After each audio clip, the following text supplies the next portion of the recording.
Hi, I'm Dr. Seth Hosmer, and what I'd like to show today is an exercise for your hip joints.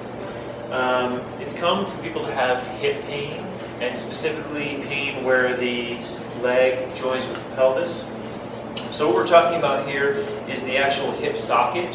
So it's the junction between your femur, this lower bone here, and your pelvis right here. This socket is like a ball and socket type joint, so you have a cup and the bone sits in through here like this, and it needs to be able to glide in all different ranges of motion there.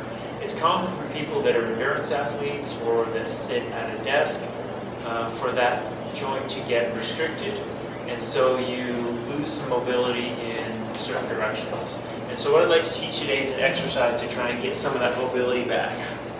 So you're going to start sitting on the floor, both feet on the floor, a little bit wider than shoulder width. Your hands are behind you, supporting your weight. You're just going to drop both legs down to the right.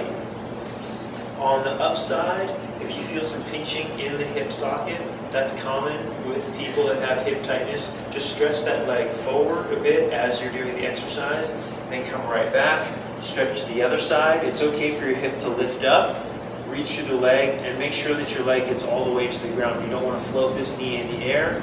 You want to move your hips enough so that touches down. So this is less of a stretch and more of a joint mobilization, so you're not going to hold in each position.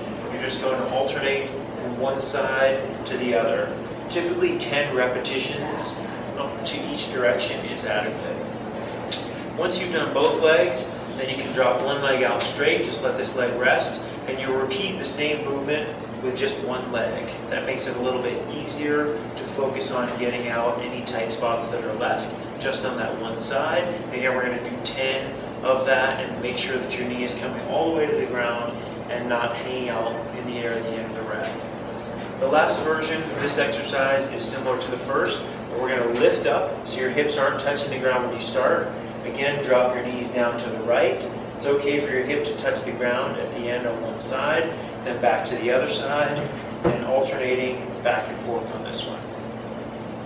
Again, 10 each direction, and ideally you complete this exercise at least one time per day, but you might do it as much as 3 to 5 times.